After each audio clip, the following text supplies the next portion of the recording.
Écoute et parole. Pour écouter, méditer et échanger autour des textes liturgiques du dimanche et des jours de grandes assemblées ecclésiales. Écoute et parole. Pour garder le contact avec la parole de Dieu, où que l'on soit et quoi que l'on fasse. Présenté et réalisé par le Père Kwadou Ledoux.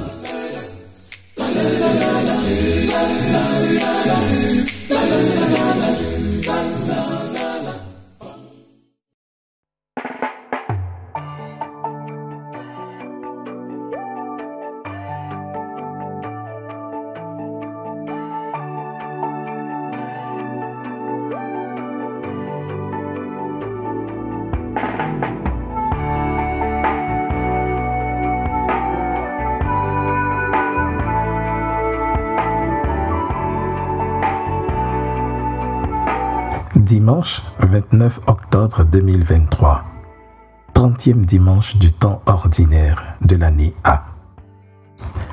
Lecture du livre de l'Exode, chapitre 22, versets 20 à 26. Ainsi parle le Seigneur, tu n'exploiteras pas l'immigré, tu ne l'opprimeras pas, car vous étiez vous-même des immigrés au pays d'Égypte. Vous n'accablerez pas la veuve et l'orphelin. Si tu les accables et qu'ils crient vers moi, j'écouterai leurs cris. Ma colère s'enflammera et je vous ferai périr par l'épée. Vos femmes deviendront veuves et vos fils orphelins. Si tu prêtes de l'argent à quelqu'un de mon peuple, à un pauvre parmi tes frères, tu n'agiras pas envers lui comme un usurier. Tu ne lui imposeras pas d'intérêt. Si tu prends en gage le manteau de ton prochain, tu le lui rendras avant le coucher du soleil. C'est tout ce qu'il a pour se couvrir. C'est le manteau dont il s'enveloppe, la seule couverture qu'il ait pour dormir. S'il crie vers moi, je l'écouterai, car moi, je suis compatissant. Parole du Seigneur. Nous rendons grâce à Dieu.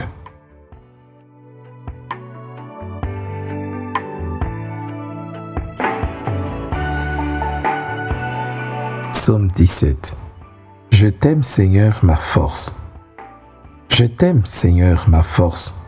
Seigneur, mon roc, ma forteresse. Dieu, mon libérateur, le rocher qui m'abrite, mon bouclier, mon fort, mon arme de victoire. Je t'aime, Seigneur, ma force. Louange à Dieu. Quand je fais appel au Seigneur, je suis sauvé de tous mes ennemis. Lui m'a dégagé, mis au large, il m'a libéré, car il m'aime. Je t'aime, Seigneur, ma force. Vive le Seigneur, béni soit mon rocher, qu'il triomphe le Dieu de ma victoire. Il donne à son roi de grandes victoires, il se montre fidèle à son Messie. Je t'aime, Seigneur, ma force.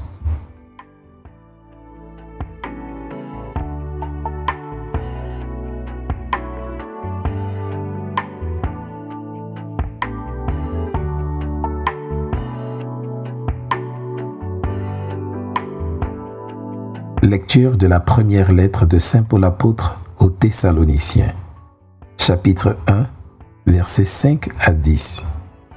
Frères, vous savez comment nous nous sommes comportés chez vous pour votre bien. Et vous-même, en fait, vous nous avez imités, nous et le Seigneur, en accueillant la parole au milieu de bien des épreuves, avec la joie de l'Esprit Saint. Ainsi, vous êtes devenus un modèle pour tous les croyants de Macédoine et de Grèce. Et ce n'est pas seulement en Macédoine et en Grèce qu'à partir de chez vous, la parole du Seigneur a retenti, mais la nouvelle de votre foi en Dieu s'est si bien répandue partout que nous n'avons pas besoin d'en parler. En effet, les gens racontent à notre sujet l'accueil que nous avons reçu chez vous. Ils disent comment vous vous êtes convertis à Dieu en vous détournant des idoles, afin de servir le Dieu vivant et véritable, et afin d'attendre des cieux son Fils qu'il a ressuscité d'entre les morts, Jésus, qui qui nous délivre de la colère qui vient. Parole du Seigneur. Nous rendons grâce à Dieu.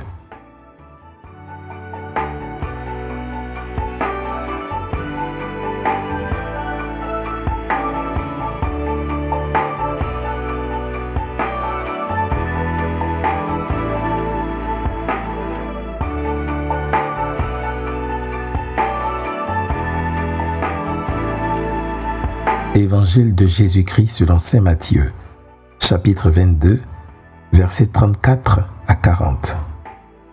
En ce temps-là, les pharisiens, apprenant que Jésus avait fermé la bouche aux Sadducéens, se réunirent et l'un d'entre eux, un docteur de la loi, posa une question à Jésus pour le mettre à l'épreuve. « Maître, dans la loi, quel est le grand commandement ?» Jésus lui répondit, « Tu aimeras le Seigneur ton Dieu de tout ton cœur, de toute ton âme et de tout ton esprit. Voilà le grand, le premier commandement. Et le second lui est semblable. Tu aimeras ton prochain comme toi-même. De ces deux commandements dépend toute la loi ainsi que les prophètes. » Acclamons la parole de Dieu. Louange à toi, Seigneur Jésus.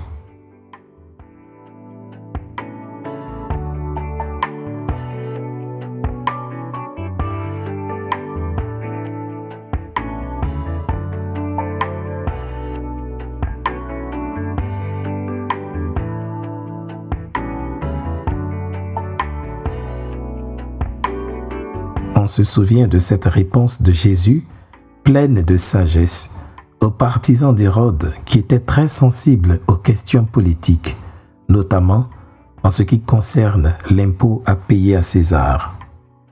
Rendez à César ce qui est à César et à Dieu ce qui est à Dieu. Autrement dit, vous avez certes des devoirs en tant que citoyen, mais n'oubliez pas Dieu. N'oubliez pas de lui rendre la gloire. Aujourd'hui, à ce pharisien doublé de docteur de la loi, très pointilleux sur la question religieuse, en l'occurrence sur le respect des 613 préceptes issus de la doctrine juive, Jésus donne cette autre réponse, tout aussi sage. Il faut certes aimer Dieu de tout son cœur, mais il ne faut pas oublier d'aimer son prochain. Quand il posait la question, le pharisien de l'Évangile s'attendait à ce que Jésus lui indique un commandement qui allait coiffer en dignité les autres et dont l'observance donnerait plus de mérite. En guise de réponse, Jésus offre un double commandement qui, en fait, résume tous les commandements et même mieux, toutes les prophéties. En clair, ce commandement de l'amour de Dieu et du prochain est l'arrière-fond non seulement de toute la loi, mais encore de la prédication des prophètes. L'amour est plus qu'un devoir, un commandement. C'est une grâce, une promesse de salut. Je suis un fruit de l'amour de Dieu, et tout ce qui m'entoure est un fruit de l'amour de Dieu. S'il m'a créé, c'est parce qu'il m'aime. S'il veut me sauver, c'est parce qu'il m'aime. Alors, le « comme toi-même » du commandement de l'amour du prochain, c'est clair. Aime-toi, aime ton semblable, comme tu es toi-même aimé de Dieu. Tu es une créature faite par amour et pour l'amour. Alors, vis selon ta nature et ta vocation. L'enseignement est le même. Par notre existence, nous sommes en relation avec Dieu et le prochain.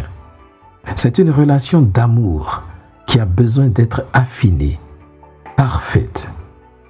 Aimer Dieu et mésestimer le prochain peut être la source de la méchanceté, du manque de compassion, de l'intolérance et du radicalisme religieux. Aimer l'homme sans Dieu conduit à un humanisme athée, un humanisme sans contenu spirituel et sans racines. Dans l'humanitaire, c'est l'homme qui prend l'initiative d'aimer, mais il n'en est ni la source ni le maître. Conséquence, son amour s'avère faible et fragile. L'humanisme sans Dieu est limité. Il met naturellement des frontières à l'amour, là où le Christ n'en met aucune. Or, lorsqu'on prend l'initiative d'aimer, de vivre le commandement de l'amour en vérité, on s'engage à accueillir l'amour qui vient de Dieu et par nous à laisser cet amour atteindre le semblable. Dieu est l'amour que nous offensons, que nous prions, que nous célébrons, que nous louons, que nous remercions. Il est aussi l'amour par lequel nous aimons notre prochain. Nous ne sommes que des canaux de l'amour de Dieu. Dans l'humanitaire, c'est l'homme qui prend l'initiative d'aimer avec peut-être le concours de Dieu. Dans la charité chrétienne, c'est Dieu qui prend l'initiative d'aimer avec le concours de l'homme. Laissons donc Dieu aimer en nous. Ainsi nous accomplirons tout par amour. Travailler, obéir, prier, parler, faire des reproches, donner et surtout pardonner. Aimer commence par l'accueil, puis s'épanouit dans la joie. Il s'exprime dans les paroles et se rend visible à travers les actes. À nous qui recherchons le visage de Dieu parce que nous l'aimons, les textes de ce dimanche nous rappellent que nous découvrons ce visage dans celui des autres.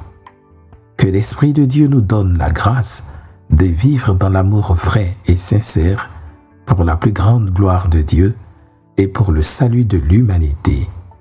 Amen.